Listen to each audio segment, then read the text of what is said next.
Look, up in the sky. It's a bird. It's a plane. It's Gitaku. I'm the Taku Man with the power of being annoying.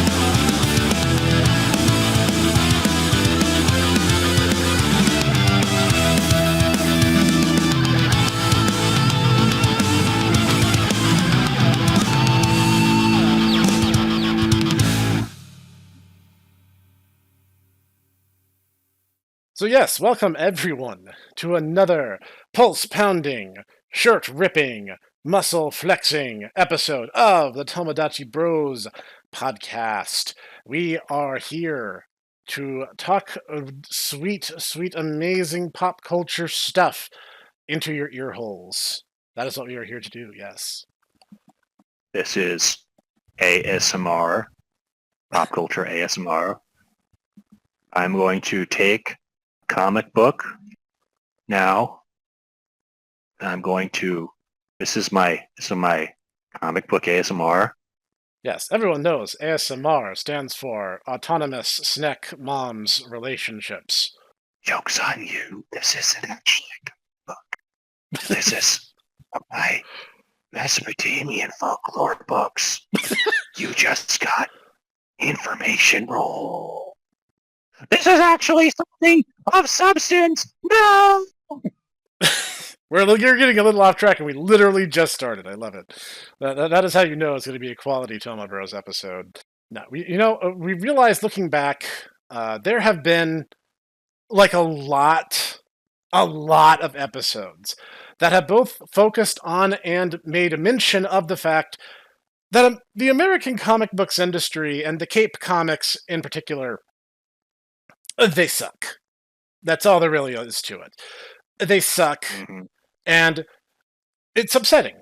You know why? Because these things, they cost money. Movies cost a lot of money. Comic books still cost money to be made. It's kind of a low-wheeled miracle when one of these things is made.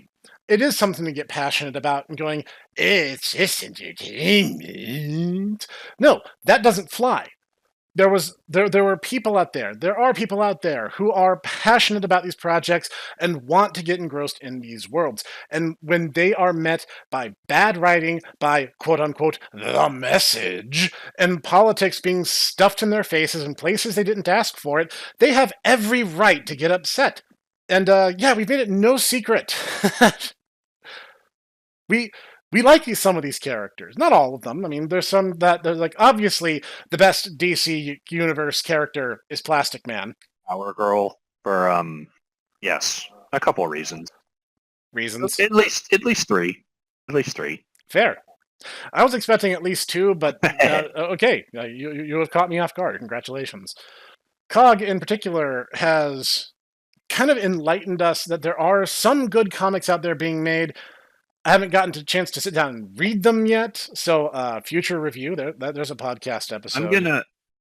I really like a lot of the idea of all this new stuff that's being made, because honestly, one of my bugbears is the fact that honestly, it seems like pop culture now was basically people taking a shovel and like going to 80s Memberberry Cemetery and being like, oh boy, what thing can I steal from, the 1980s now? Whereas, there is apparently this surge of creative juices flowing. Now, I'm not going to I'm not going to subscribe to Razorfist's Iron Age, appellation, because honestly, that kind of feeds into another bugbear of mine, the entire Golden Age, Silver Age, Bronze Age, which honestly implies a decline of quality, which honestly I don't know about you, Snek, but I honestly don't think that the golden age of comics, the quote-unquote golden age, was actually like the height of what comics could be, when it literally is, oh boy, I am, the New Deal man, and I'm here, I'm Hitler man. You stop that there, you crouch. New Deal man, you defeated me with the power of American ingenuity. Ha ha, that I did. I'll be back though. If you go back and read them, they're all really stilted. The reason it was a golden age was because it was like the heyday, the start. It was the start. But if you want my opinion on the matter, I think comics were at their grandest in the silver. Honestly, I think probably my favorite golden age one is Stardust the Super Wizard, who uses super science in order to destroy people in weirdly disproportionate ways. And I'm kind of bummed that Stardust never actually got, because out of all the characters that really deserves a re-examination, this weird guy who shows this weirdly freakishly muscular and hyper intelligent guy who just shows up, detect when evil is being done, destroys them in this weirdly appropriate karmic way, and then just leaves, is that is honestly, he would make a great cosmic horror villain, and yet everyone seems to have just forgotten about him except for maybe 4chan. You know what? Some of the Golden Age stories, the problem is if you read them. I remember I had a compilation of Green Lantern stories, and the very first Green Lantern, Alan Scott, was a Golden Age hero. And it's the way the comic is paced, it's one day Alan Scott was at place, and suddenly he finds a meteor, and inside the meteor is his lantern, and I found this lantern, I will become a superhero. And then Alan Scott was a superhero, and I'm like, wow, you guys wasted no time just getting into things. There's no build up. You know what it is because back in those days, to have an extra page would be an extra 37 cents, and don't you know you could pay for an entire Kansas City family with 37 cents. Boy, we're not made of money. And so, that's what it is. It's the same reason why, honestly, you look at NES, Famicom RPGs, and they are absolutely insane. Is because literally it's you have 37 pages worth of code that you're operating on. You don't have time for and then this is how we get from, the fighting dinosaurs to fighting God on a spaceship. It's we don't have time for that. We gotta go. But then you wouldn't be fighting Gabalon and, other cosmic horrors in a desert. The pacing is all over the place. Things are really wacky. And just yeah, kind of like what the Otaku said, where it's just, oh, thank goodness I'm an American, and therefore your wily, krautish ways won't get the best of me, bad soldier man. It's I love the United States of America, where God, apple pie, and mom reign supreme, and your evil fascist ways are not tolerated here. Literally, it's against the Constitution. Star-Spangled Banner, intensifies in the distance where a bald eagle is crying, just behind you. Then, as you get to this compilation, it goes to some of the Silver Age stories where Hal Jordan first debuted. And you start to see where, there was this big interest in high sci-fi and fantasy. And we talked about this before, but I will reiterate this point because it bears repeating. Sci-fi used to be pretty. Sci-fi used to be cool because it was guys, think about it. We'll have space cars, and they'll go super fast, and you can fly between planets, and there's all these aliens. And you know what? We're gonna make peace treaties and trade agreements with them, and we're gonna become friends. And your best friend could be an alien. But he speaks with a Brooklyn accent. He'll be like, "Yeah, see," because it's space Brooklyn. They'll rock Batman from space Brooklyn. Yeah, and you know he's a big tough guy with a heart of gold, and he loves baseball and Yankees and stuff. And, like, Baseball. Spaceball, yes. And you know, it's like it was so zany. It was all over the place, and like I remember like this really, really early Green Lantern story where like Hal Jordan is like instructed to go to this one planet because this is before the Guardians of Oa were a thing. There used to just be one lantern, and so he's flying around through space, just like randomly visiting alien planets and be like, oh, are there any problems I can help with? And he finds this like caveman planet where their like intelligent species had only just started like existing on this planet. And he's like, oh, I literally look like a depiction of a god that they have on like cave walls. And he's just like, no harm in letting them think that I'm their god, and you know, I did a good thing for them, and I'm just gonna quietly go out the way I came in. And I'm like, that story would not be allowed to be printed today. I mean, after Green Lantern, Green Arrow, probably not. I've tried to reread that, and it's like, oh wow, I understand where you're coming from. I literally, it was a different time, but wow, this is like hitting me over the head with like, do you get it? I'm like, yes, I get it. Do you get it? Drugs are bad. Drugs are bad. Space racism is bad. Okay? Drugs. Don't be a spacist. Okay? Yeah, and like you kind of see this transition going into the 70s where it's like that's when like the start of like, oh, we gotta have the message, and that's in part because of the comics code, and thank God they got rid of that. That was so stupid. Like you had to have some kind of message, or alternatively, you just went the opposite direction and you just started making things really. I mean, that was mostly because of Marvel and Stan Lee's entire thing of like, I want to make stories that are applicable to modern times. The problem, I think, is like honestly having an agenda in it, whereas even Stan Lee was like, look, you can't really, the important is having a good story because everybody wants to read a good story. That's what sells.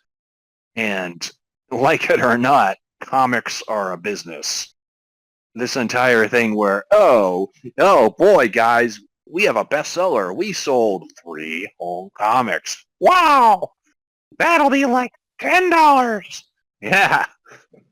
That's that only flies because you have, you're basically propped up by Disney and Warner Brothers, and well, we'll see how long that lasts. Especially when they start bleeding money hand over fist. Oh wait, they're already doing that.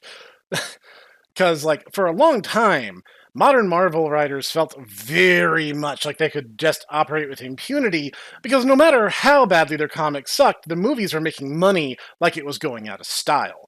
And in a way it is.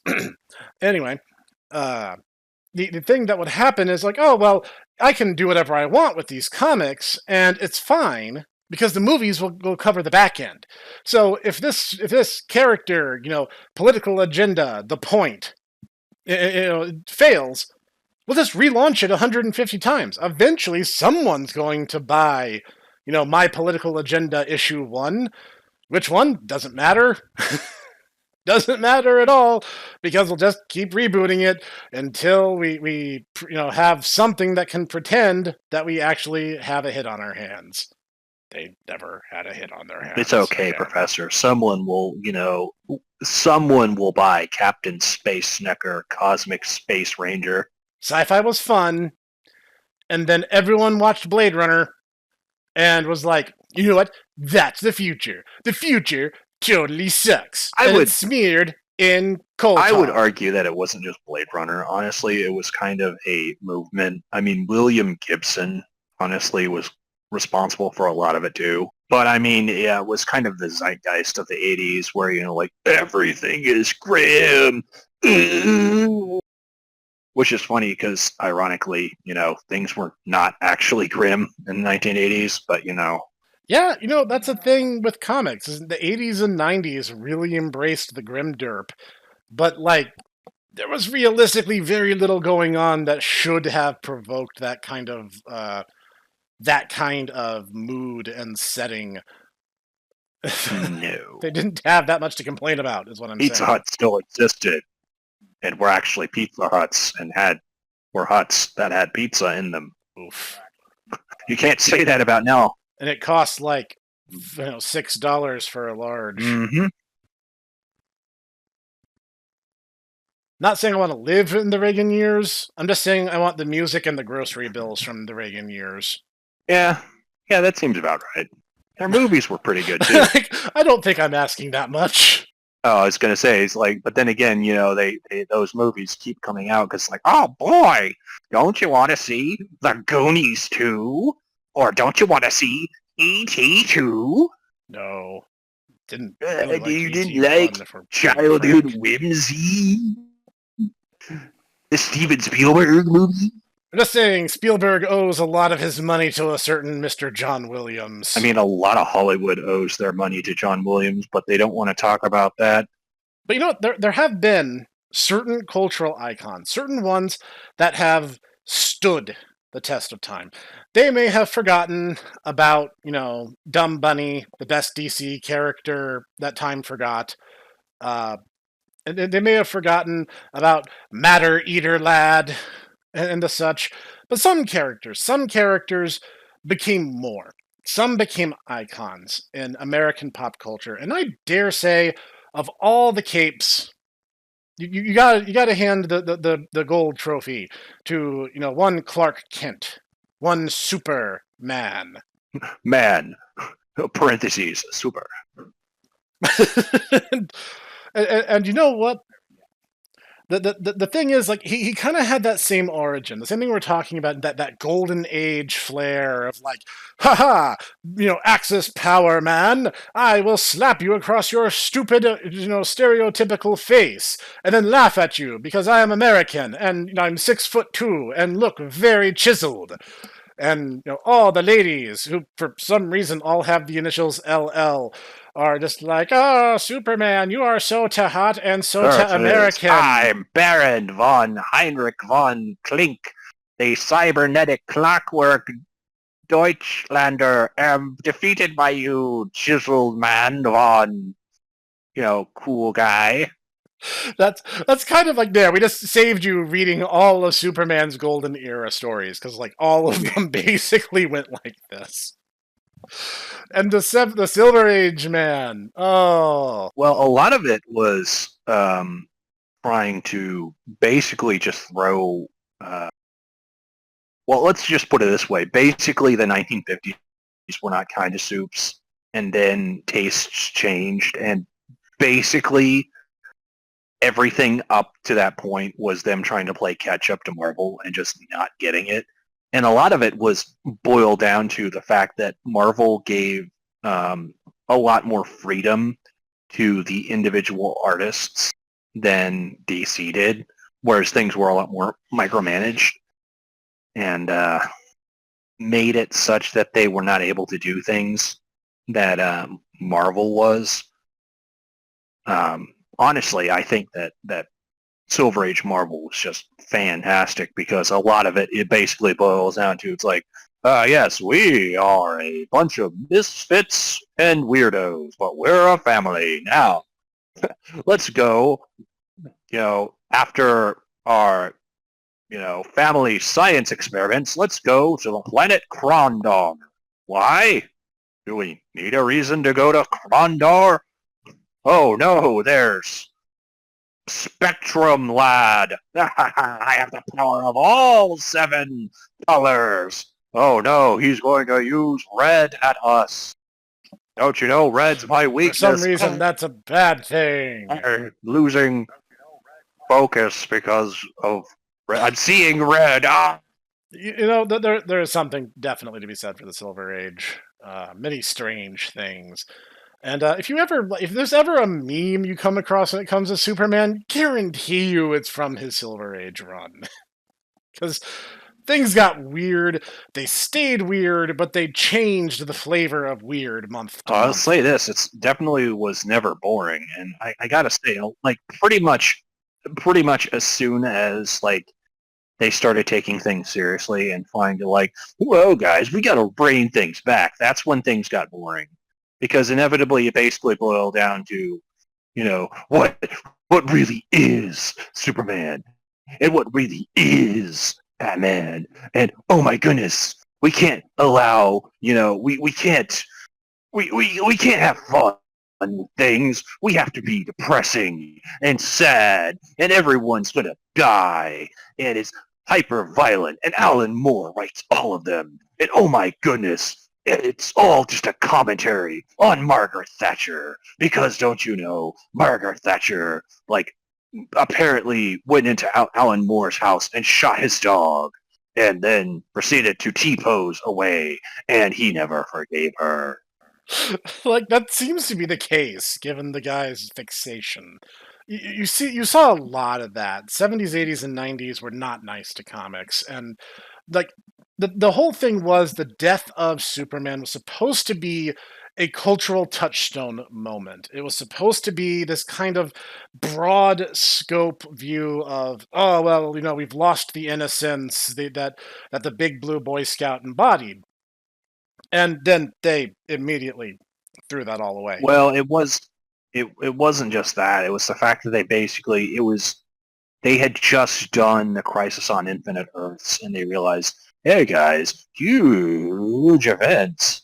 You know, basically they drive sales. And once again, this entire thing is, you know, this is back when sales actually meant something, and so they just kept pushing event after event after event, and they had just done Kingdom Come, they had just done Crisis on Infinite Earths, and then, you know, once you know it, they're gonna go and kill Superman. It's like, come on, guys, really? And the worst part is that they immediately brought him back, except they brought him back with like the stupidest redesign. They gave him an honest-to-God mullet. They kept trying to mess with his powers, too. Well, part of that was a balancing act, interest of fairness. A lot of the Silver Age, Superman was just capable of anything and just had powers as the plot needed him to have. And then weaknesses, just think, oh, well, he needs a weakness this comic. Well, kryptonite, obviously, even though that was actually not even from the comics originally. Here's a fun bit of trivia. The idea of kryptonite stems from the Superman radio program back in the day. And the voice actor for Clark Kent Superman got a really, really bad head cold, but they had to record the episode anyway. So they made up, oh, it's a hunk of rock from his old home planet, and it weakens Superman to the point of near death. And that's where kryptonite comes from. Never mind the fact that the entire thing about him flying actually came from the serials, as I recall.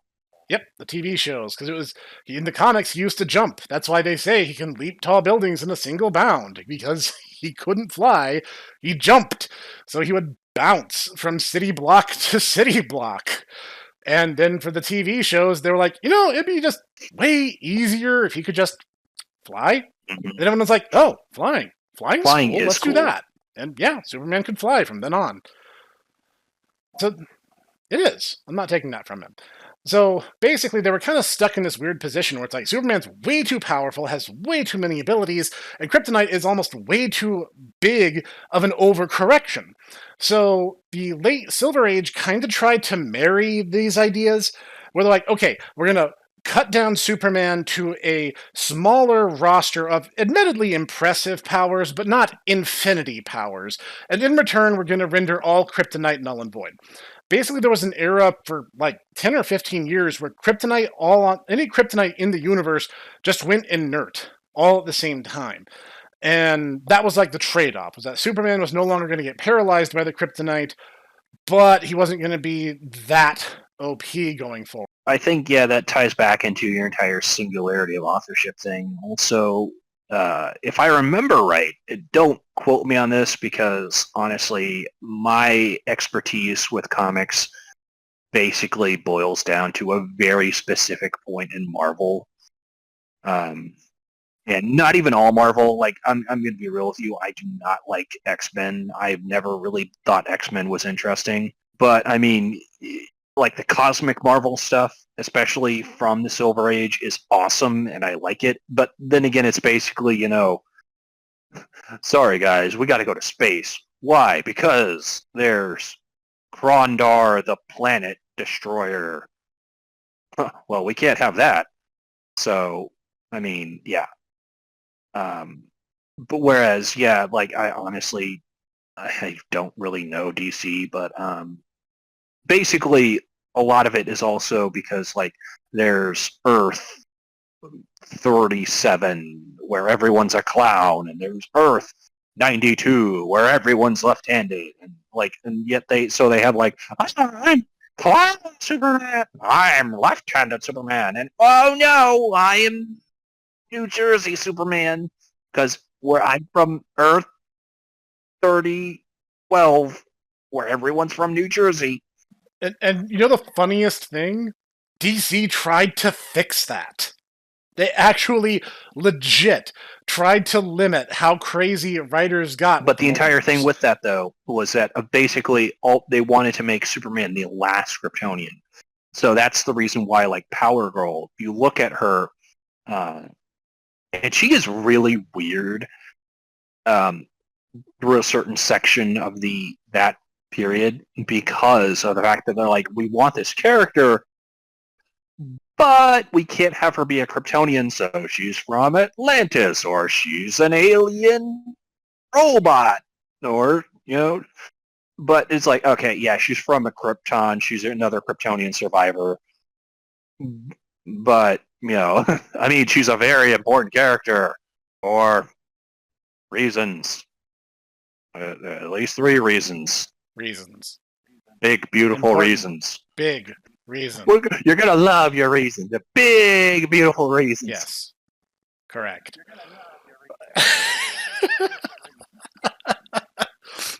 Yeah, no, I think nowadays, the generally accepted canon is like, in the main DCU, there's really like 3 or 4 surviving Kryptonians, and I think the only one related to him at this point is Supergirl, but again, these have been rebooted and redone so many times, who even knows? I'm so far behind, who knows? Okay, the Scribblenauts DC game? You need to play that for Snek Plays. Yes, I know you have that, because you and I basically went into the creative version of like, what characters can we, we had to go through Wikipedia's, like, what's the most obscure character that we can think of that would potentially be in this game, and we like had them fight each other, and it was pretty interesting. We tried to play Stump the Dictionary, and I have to give it, okay, major props to the Scribblenaut team. They went out of their way to try to cover every base. We were impressed, like legit impressed by how comprehensive their roster of characters actually was. Like, legit. Like, you guys knew who Dumb Bunny is. She's a weird one-off gag character from, 50 years ago. I'm like, holy crap, it actually has her in the game. I don't even know what to do with that. Yeah, and so, maybe that's a good idea. Maybe we should do that after this episode. Who knows? Like, the interesting thing was, like, DC's whole, oh, there are 52 universes, was supposed to answer a lot of these issues. It was supposed to be like, okay, we're putting a limit. There's going to be some. You're going to have room to play. But the sandbox has boundaries, and you can't go past that. And then basically every writer from then going forward found ways around that. Oh, that's where there's 52 established universes, but then there's the Elseworlds. And I'm like, you didn't have the spinal fortitude, did you? You couldn't do it. But then why we wouldn't be able to have Soviet Superman? Which, honestly, I mean, that's kind of my promise. Like, why is every character, basically every what if story suddenly, and then Superman went evil or mad with power, or basically was a bad guy, and then things happen. But it's like, but why do you need to have the character whose entire thing is I am the best and most virtuous person, having to well, sorry guys, I'm bad now. So yeah. I think there's a two-pronged answer to this. And this is my take on the matter. I could be wrong. I can't tell you what the writers were thinking, but I can give you my approach. Superman is the physical, mental, and essentially spiritual ideal. Now, I disagree fundamentally with people saying that he's a Christ metaphor. First off, you're going a little bit far there. Second, not really. I mean, he literally has Moses' backstory, so I mean... Yeah. And Superman is supposed to be in the most difficult spot possible because everyone views him as, like, essentially perfect. But he's, at heart, he's a guy from Smallville, Kansas. And the best writers, and I would say Superman, the animated series in the 90s, did this perfectly. Because he conveyed a certain air of confidence, where he's like, I know what I'm doing. But then he had moments where he's like, there's a lot of pressure riding on me. And if something goes wrong, that's on me. And everyone's looking up to me. I really liked the animated series, honestly. I mean, everyone loves Batman, the animated series, but honestly, I really liked Superman, the animated series. And Batman, the animated series, was good. I would actually argue Superman was better, but that's just me. They're one of the earliest episodes I distinctly remember watching. I've pretty much seen the entire series, but the one that really stuck with me was the Lobo two-parter. And that was fantastic. Because they basically kept Lobo completely in canon with his comics counterpart the entire time. Yeah, no, that was a really good one. Oh, the fact that they basically had a Superman and the Flash tie, and they're like, yeah, we're not weighing in on that. You know, we're both of them are equally good, and it's like, you know, that's probably the best way you could approach that. Yeah, as much as I love Jeff Johns, the entire like, you know, the Speed Force just allows him to do everything. It's like, can it though? I mean, really? I mean, if you have a pretty robust understanding of how physics works in the DCU, maybe that's the case. But yeah, some of it gets pretty wacky. That's the thing. In the animated series, you see this version where he's like, I am experienced enough to know what my limits are and what I should and shouldn't do. And I have this responsibility as Superman where people are counting on me. And the entire time they're counting on me. And that he's like, I got to live up to that. That's why I wear the tights. That's why I go out and do what I do. And that's why, you know, a pair of glasses fools literally people who see me every single day. I remember someone saying that basically it's not just the glasses, but it's also his mannerisms. It's the way he holds himself. It literally isn't the entire, like, you know, common writer, like, oh, I you know, no one knows who I am because I'm not wearing a cool jacket, you know, type of thing. Yeah, because he carries himself differently. When he's Superman, like, I think the animated series did a really good job conveying this. When he's Superman, he stands very upright. His chest is out. His chin is high. He has that very large presence. Like, I think Clark Kent is supposed to be like 6'2" or 6'3". Like, he's supposed to be a pretty imposing guy. When he's in his regular Clark Kent getup, he's like a little more composed. His arms are a little closer at his sides. He's, you know, kind of more like your average. I mean, still a handsome, still a tall guy, but you can tell he's deliberately playing it a little more low key. He's not slouching over a little bit. He's kind of a lot less small in terms of like the way he holds himself. Yes. Seeing this dichotomy is what makes Superman very complex. Because I think the people who think that Superman is a shallow character are doing themselves a disservice by not fully understanding what's actually happening in universe. You got to immerse yourself a little bit into Clark Kent's world. I mean, think about it. I think honestly, it's a fundamental misunderstanding of the fact that, because everyone seems to think that, you know, I don't remember I don't remember, but I distinctly remember someone saying that it's like, oh, don't you know that Clark Kent is secretly is actually the mask that he wears And he's always walking amongst us with this mask, whereas Superman is actually the way he is. Where it's like actually it's the opposite. Whereas it's Clark Kent is the way he is, and Superman is the way he can utilize his powers that he's given through his birth, unique circumstances of birth, in order to help people, because he is just a good old boy who's, got to do what his ma and pa, taught him to do. And that's the way he's able to do it. The origin story episode of the animated series does a really good job with this, because you kind of see, like, their Ma and Pa Kent are a bit older. They want to have kids, haven't been able to. And this baby literally just falls into their farm. Bam! Out of nowhere. I think the Christopher Reeves films does this really well too. And it also kind of gives pathos to the fact that, if I remember right, like one of his first weaknesses is the fact that even though he is able to do all these things, he is not able to save his Pa Kent from passing away. And he carries a certain level of guilt, because, like, another thing you guys got to remember is he didn't start getting his powers until around the time he was a middle teenager.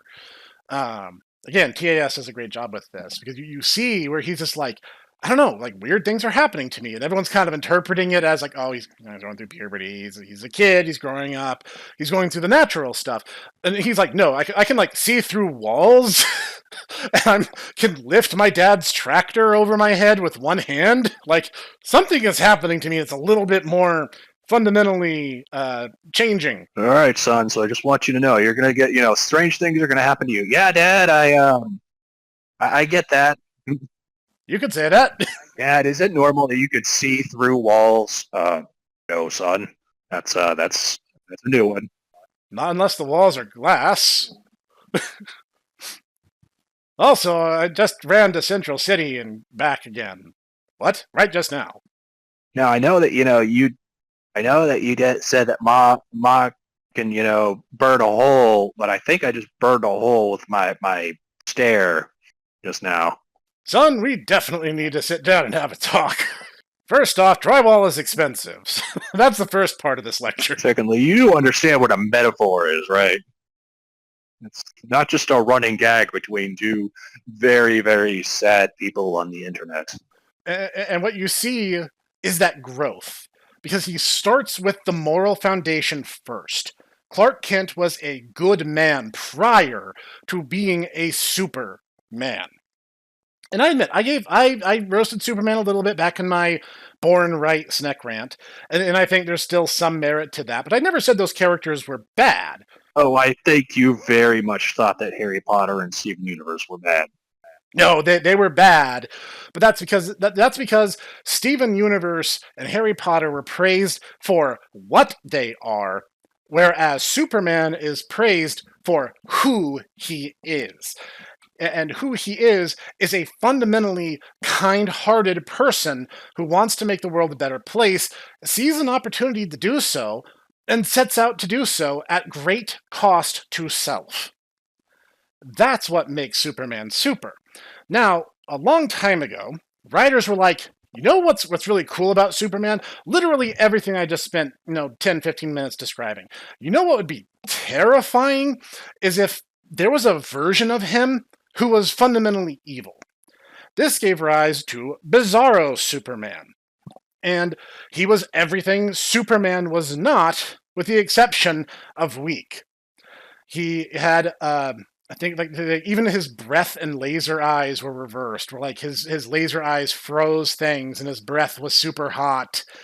But he could fly and he was strong, but he didn't have no moral compass. He had an inverted moral compass because the Bizarro world was I think part of the problem is also the entire confusion over the entire point of Bizarro, because everyone's like, haha, Bizarro, everything's reversed about him, not understanding the entire reason for that.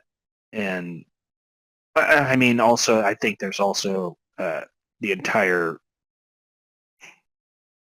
there's a certain class of media now where, yeah, they just kind of deliberately misconstrue things.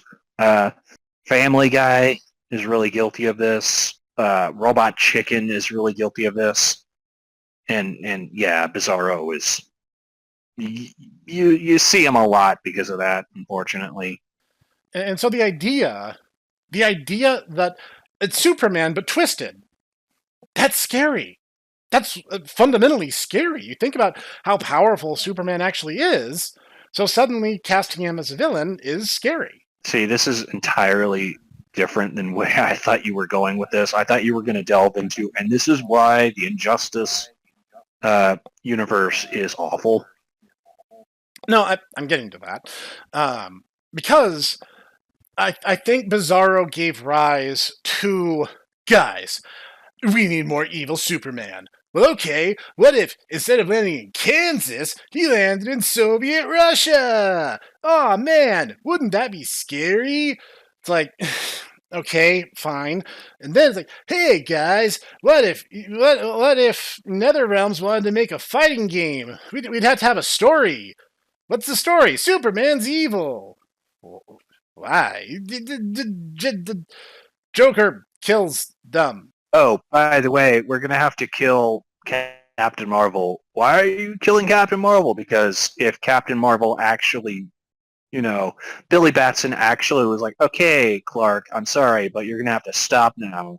He could actually stop Superman. And we can't have that. We can't literally have the entire impetus for our dark and edgy Mortal Kombat game being stopped by, a plucky little boy with a heart of gold. So we got to kill him. I would argue, now here's something where I do have a little bit of a forked opinion. The Injustice games contained to just the two Injustice games is passable. Do I think it's a great story? Not really, but it's a good enough excuse plot to get the ball rolling and to have some DC characters beating the snot out of each other. I played Injustice 2 a lot. It was a lot of fun. Now, the comics go way, way, way, way too far into stupid to really be much of anything but stupid. I was going to say, for what it's worth, Injustice Plastic Man flipping off evil Superman and being like, and there's nothing you can do about me, was pretty great, though. It really was. I mean, he's right. Superman literally has no way of dispatching him. Like, he could delay him, but that wouldn't be the first time that's happened to Plastic Man, so yeah. And that's a funny thing, isn't it? Like, a lot of these weird parallel dark universes really just have to ignore Plastic Man's entire existence, otherwise he would trivialize so many things so easily. I think that's partially the problem of, pretty much there's no way of really stopping Plastic Man. They've kind of written themselves into a corner where they're like, yeah, there's just this character who runs on gag comic logic, can't be killed, and pretty much is just this lovable goofball. How are we going to take care of him? Well, just ignore that he exists. I mean, he's a Z-lister anyway. No one cares about him. Meanwhile, there's Titaku and Snek in the corner going, I do. Anyone besides these boneheads? I do. Shut up. Oh. Yeah, and the problem with the evil Superman formula is it fundamentally ignores what makes Superman innately complex. Being a good guy is more than being able to lift a truck over your head and throwing it. That there are lots of characters in the Marvel universe and DC universe that can do that very easily. In fact, I think it also speaks to the writers, because once you know it, you look at Grant Morrison, you look at Alan Moore, especially now that we have the unfiltered look into the minds of these people, and you look at them and you go, wow, not only are these not complicated people, but they are people that are very petty and very, very, what's the word? They're very miserable, and they want to spread this misery. And so it's much easier to lower everyone down to be miserable too than to try and be aspirational.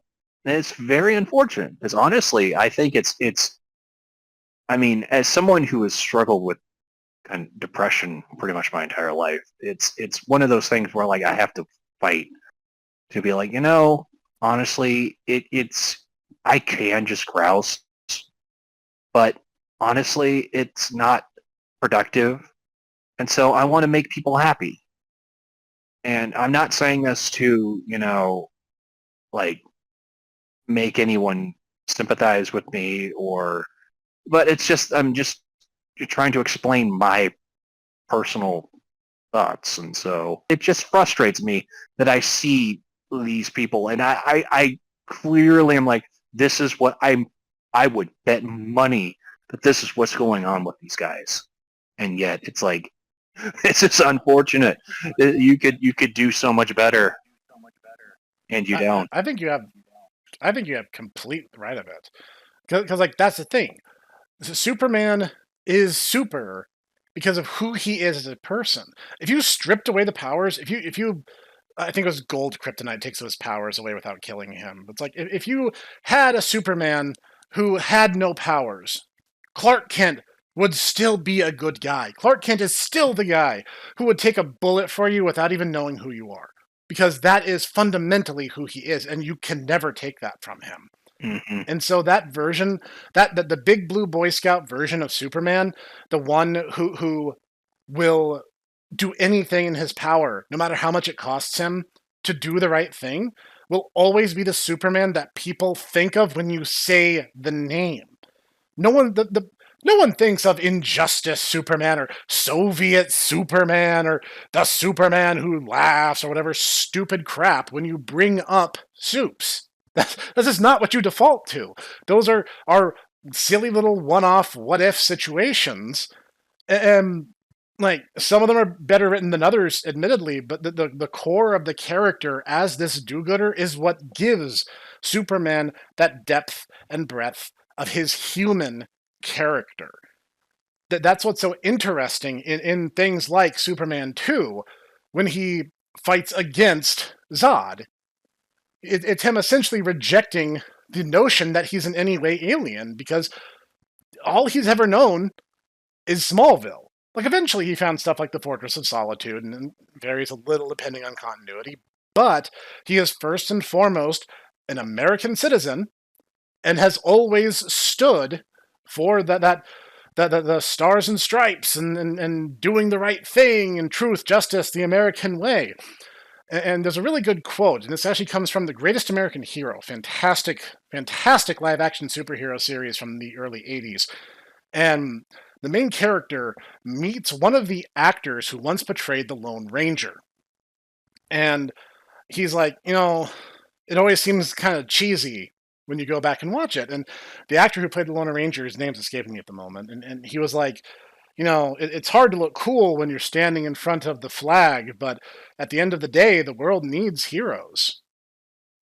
Like, you need that.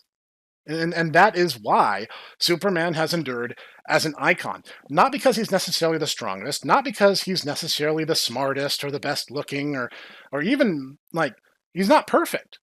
He has flaws, but that's what makes him compelling. And the people who drag him down are these writers who are in many ways devoid of these character qualities. These are petty, vindictive people, like Itaku was saying, who want to see some kind of emotional catharsis so they can write, like, I'm going to write the villain as my mom, who told me I couldn't go to Stacy's party in middle school. Take that, Mom. I made the fictional character say that you're wrong and dumb. Haha, got him. Now I'm going to make there's bad guy on Twitter, man, who ratioed me, but now he's going to say something really bad. Reasonable opinion.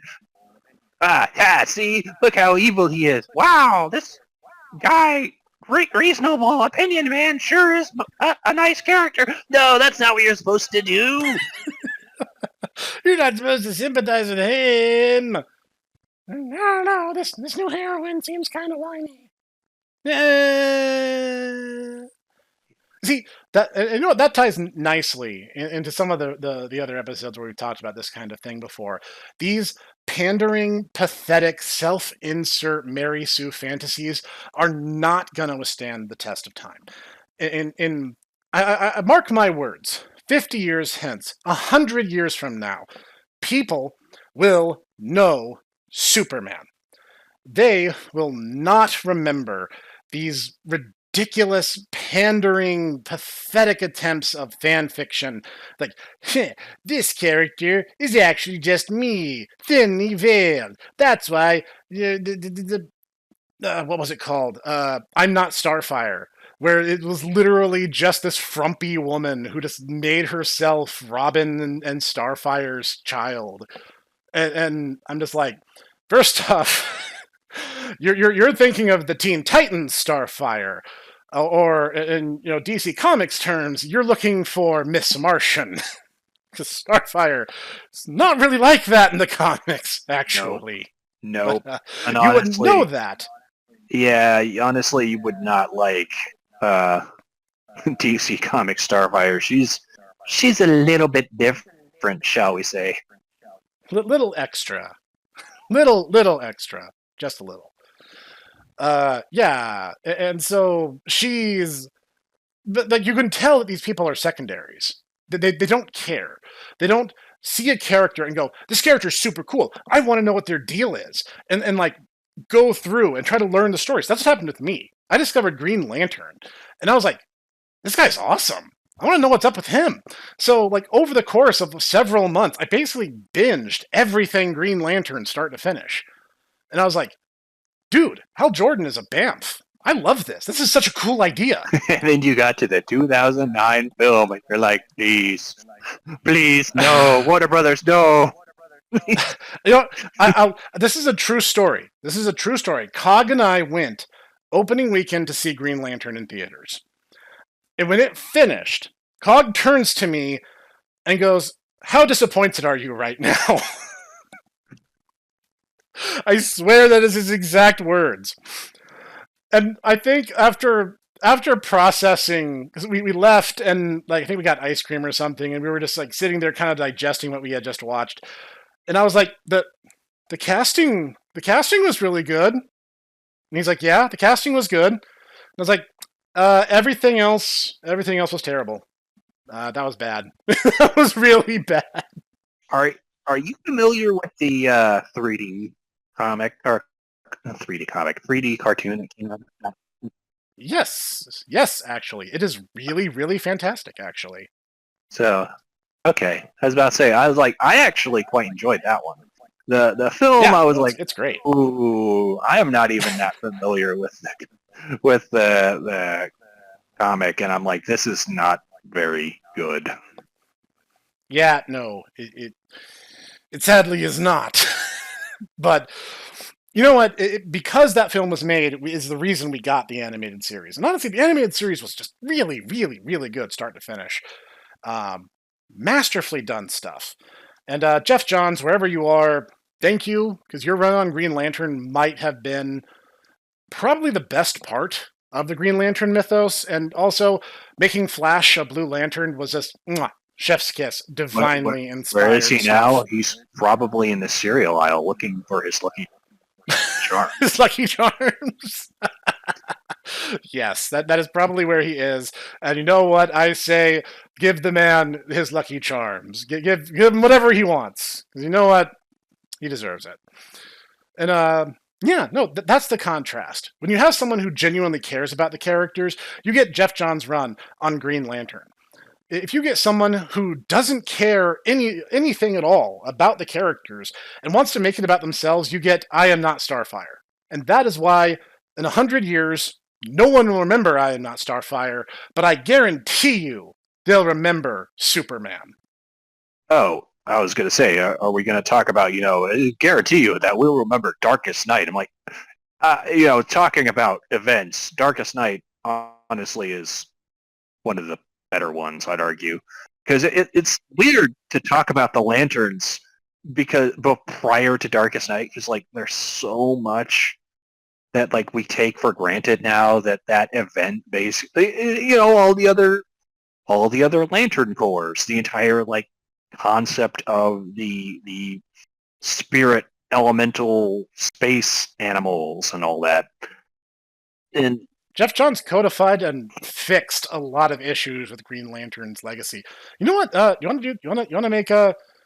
We're about an hour in. So you guys want to talk about some lanterns next weekend? We want to do a Green Lantern episode. You know what? Are we going to do a Snek talk? The TED talk for Sneks of the lanterns. Yeah, let's do that. We'll have this be part one. Part one is Ditaku complains about Superman. Part two will be Snek, gushes about lanterns.